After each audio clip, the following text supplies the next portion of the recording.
My grandfather's clock was too large for the shelf, so it stood 90 years on the floor. Oh, yeah. Phew! Oh, it's a reprieve. Here's Vickery. Theo, this is in honor of you. Actually, come more center. Whole thing. I'll get confused if you do that. How's that? Is that okay? Good. And pretend that I have an Australian accent, since of course I do not. This is the story of Rindersella, the dyslexic princess. Rindersella and her sugly isters lived in a marge mansion.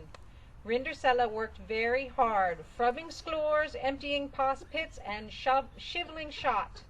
At the end of the day, she was knocking fackard. The sugly isters were right bugly astards.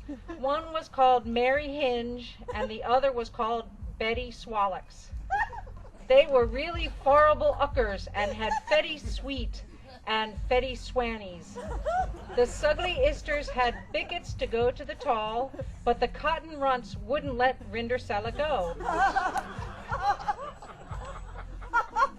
Suddenly there was bucking bang, and Gary Fodmother appeared. Her name was Sherry Hithole, and was a light-rocking thespian.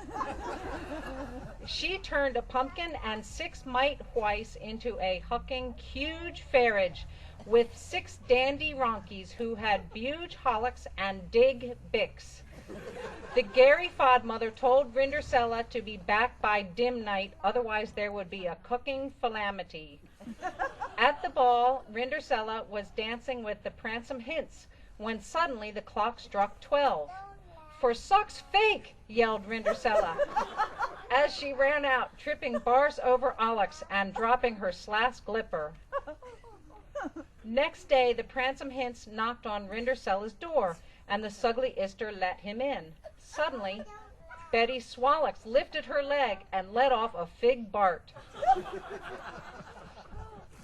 "Who's fuss jarted?" asked the Pransome Hints. "Blame that fugly ucker over there," said Mary Hinge. When the brinking stown cloud had lifted, the Pransome Hints tried the slash glipper on both the sugly isters without success, their feet stucking fank. Betty Swallocks was ducking disgusted and gave the Pransome Hints a knack in the kickers. This was not difficult, as he had bucking huge halls and a hig bard on. He tried the slash glipper on Rindersella, and it fitted pucking perfectly. They were married. The Hints lived his life in lucking fuckery, and Rindersella lived hers with a foal and swanny, and they lived happily ever after.